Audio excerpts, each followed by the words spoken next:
So let's talk about Bernie Sanders and all of the excitement that has been erupting all around him.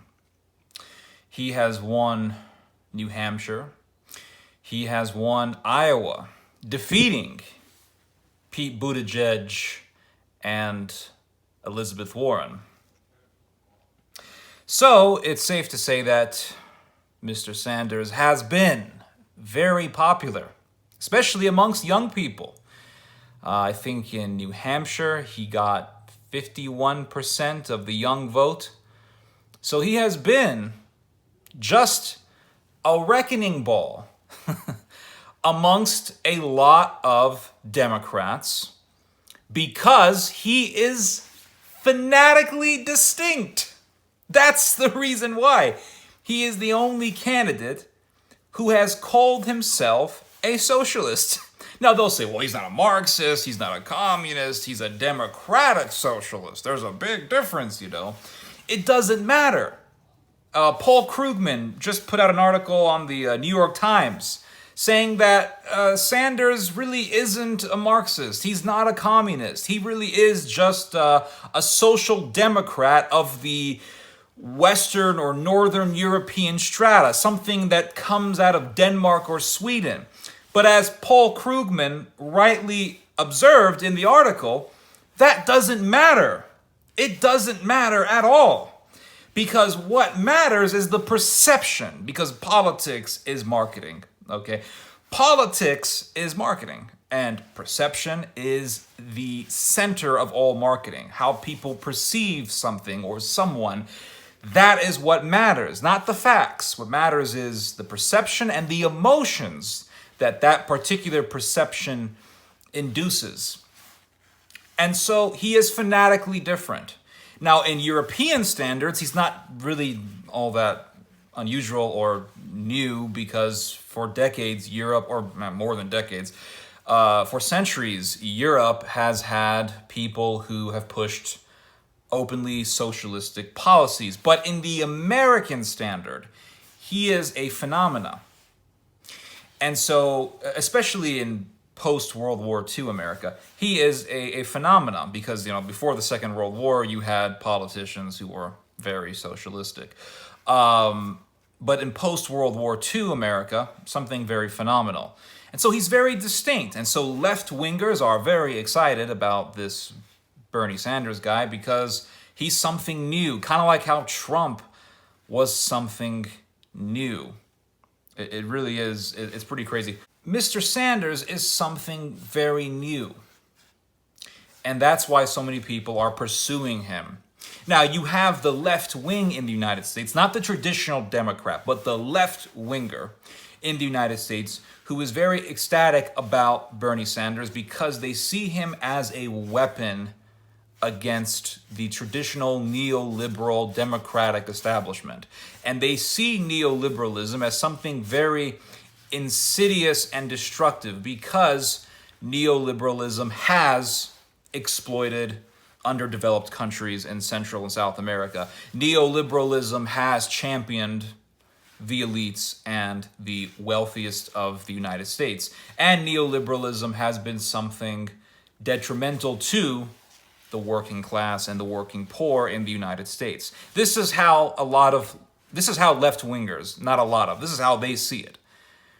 And it's kind of like how a lot of right-wingers looking to Trump saw him as a weapon against the neoconservative establishment of the Republican Party.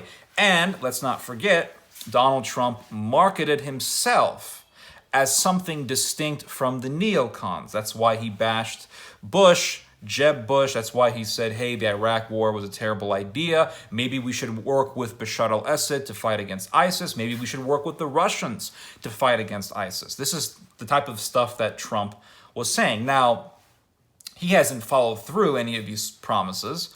Maybe there is some sort of collaboration between the Americans and the Russians against ISIS. I don't know. But he hasn't been helping or collaborating with Bashar al-Assad. In fact, just a couple of days ago, there was a story about some pro-Assad militiamen who opened fire on American soldiers. But that's a different point. So my point is the parallels here.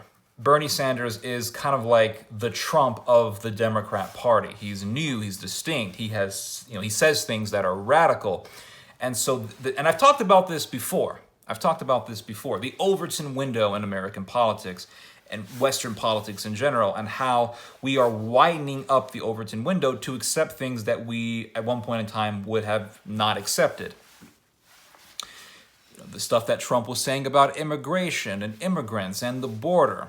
The stuff that Trump was saying in regards to India. He had this Steve Bannon guy who was his campaign strategist, his main campaign strategist. And Bannon was lobbying, but his website, Breitbart, was marketing or saying, very good things about Indian Hindu nationalism and all things like that. Putting out articles that were positive about the AfD in Germany, the Alternative for Deutschland party in Germany, very anti-immigration, very far-right party in Germany, saying good things about Geert Wilders, far-right politician in the Netherlands, or, putting out a lot of weird stuff about immigration.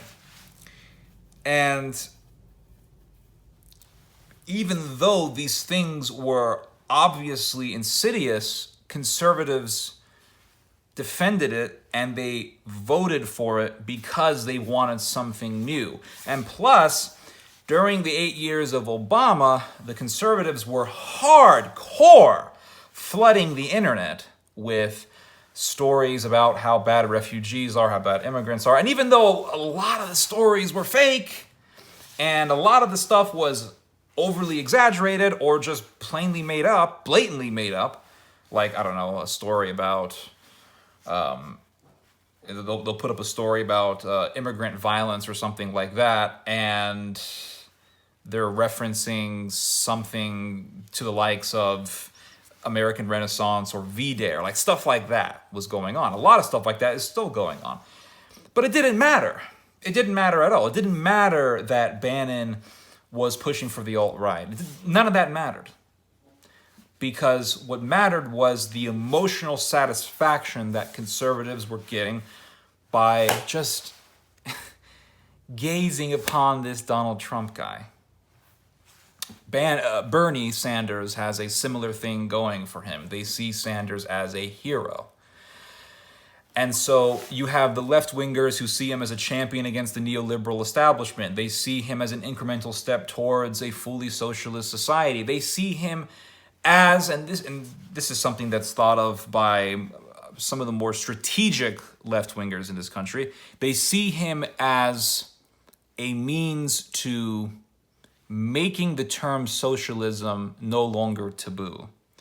And this is really the most dangerous thing about the popularity of Bernie Sanders, because even if he becomes the nominee, he's not going to win. In fact, none of the current Democrat options that we see could beat Donald Trump. Elizabeth Warren cannot beat Donald Trump.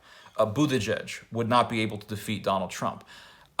Because even though a lot of Americans are sympathetic towards the homosexual cause, they would still see him as, there are still enough Democrats who see him as kind of weird.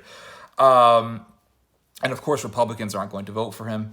And then you have Bernie Sanders. Now, there are people on the internet who are saying that Bernie Sanders could actually be the nominee. Like, this is an actual possibility. The fact that he won in Iowa and New Hampshire, this presages that he could actually be a nominee or the Democrat nominee. Now, if that happens, propaganda-wise, it would be utterly perfect for Donald Trump. Like, we're talking Hollywood perfect here. It would be like a movie, the brave American nationalist versus the evil communist. Now, Bernie Sanders says that he is not a communist. He says that he is a democratic socialist. And a lot of people who like Bernie Sanders will say this, right? But that doesn't matter. Like I said earlier in the video, Paul Krugman put out an article saying he's not a communist. He's just really a traditional social democrat in the European sense of the word. That doesn't matter. What matters is the perception. Just recently, you had some big Democratic strategist who said that that Bernie Sanders is a communist. And this is a Democrat talking here. Donald Trump said, "When I think of communism, I think of Bernie Sanders." So Donald Trump is already pushing this narrative of, hey, I'm the big American nationalist, and this is the evil communist.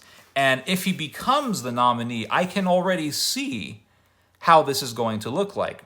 The Alex Jones types are going to be saying, globalist, communist, and then you're going to have the typical conservatives, like in the Glenn Beck sort of way, saying he's a communist. Look, there's a video of him saying nice things about Soviet Russia, saying nice things about the Sandinistas, saying nice things about Fidel Castro or Maduro. Here's a video of Bernie Sanders refusing to call Maduro an evil dictator. He's a socialist, Soviet Union communist infiltrator. He's going to make America into the next Stalinist Russia, and pretty soon we're going to see gulags. Like, this is the sort of thing you're going to hear if he becomes the nominee.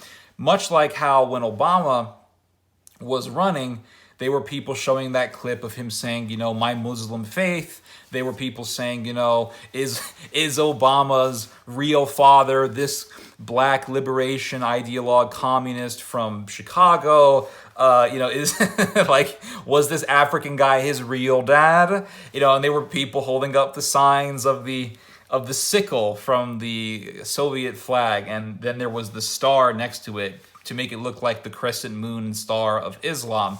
There was all sorts of stuff like that taking place, and it was great for propaganda purposes. So you're going to be seeing the same sort of thing happening. It's really going to be the same thing happening with Bernie Sanders if he becomes the nominee. If he becomes the nominee, this would be more perfect than a Biden versus Trump situation. I'm talking in as far as optics goes. It would be amazingly perfect, like marketing-wise for Donald Trump. And when he defeats Sanders, he'll say, I defeated the communist. I defeated this guy from making America into a socialist cesspool. I vanquished communism. And then, of course, you're going to have people on the really, really far right side saying things like, this is an evil communist Jew who is, you know, going to ruin America. You'll hear stuff like that, obviously. So Trump will, if Bernie becomes the nominee, Trump will beat him. If any of these guys, Buttigieg, Warren, Biden, become the nominee, Trump is going to win. I'm almost 100% positive of that. Warren, she has way too much of a shoddy record. A lot of people like her, but she lied about being Native American, and that is going to be used against her. It's going to be used to ridicule and humiliate her.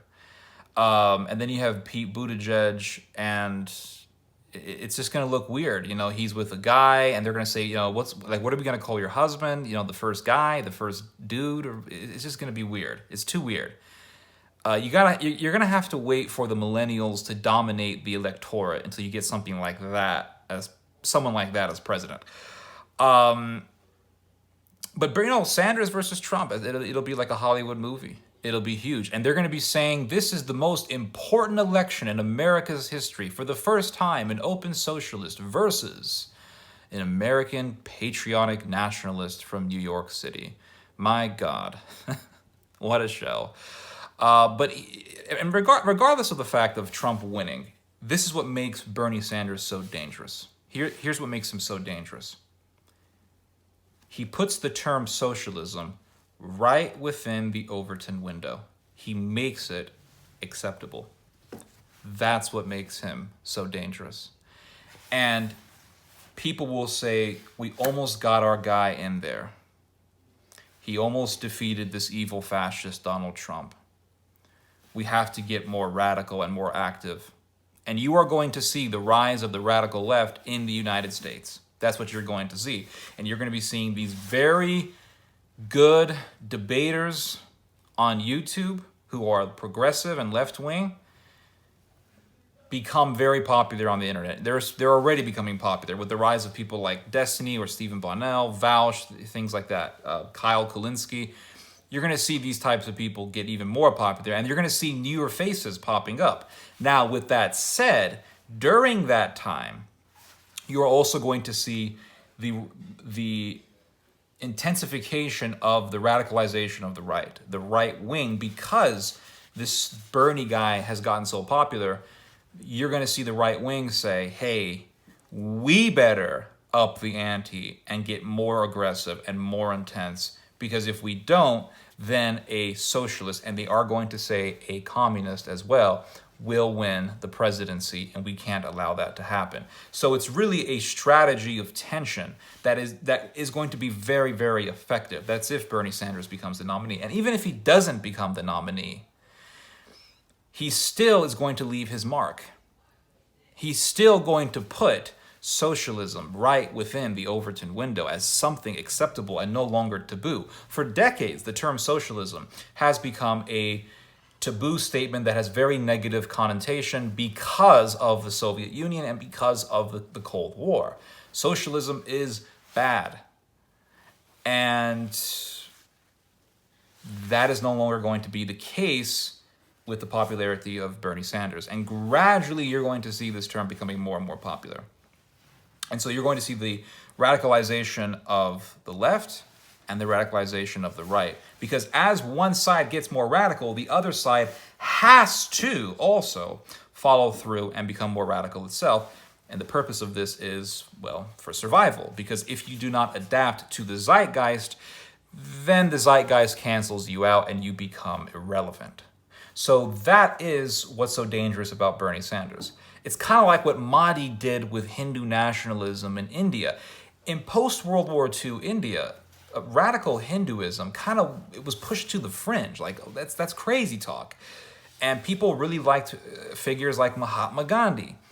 And so the moderates of India were very, very popular. But that's really no longer the case. I mean, there's still a lot of people in India who vote for moderates, but even the moderates in India have had to adapt to the radical rhetoric of Modi and the BJP party in India. So it has changed the narrative. It has changed the political language. And once something becomes a debate subject, then it becomes acceptable, or it has already become acceptable. Once you start seeing people debating over socialism, is Bernie a communist? Is he a socialist? And you have one side saying, no, socialism is great. Regardless of the fact that there's going to be another side saying socialism is wrong, the fact that you already have another side saying it's cool and it's okay and it's hip and it's acceptable and it's not bad, that means it has become acceptable. And naturally, society is going to become desensitized to it. It's no longer going to be a term that's going to shock or instill fear into people. It's like, oh, he's a socialist. Oh, that's fine. So that is the most dangerous thing about Bernie Sanders.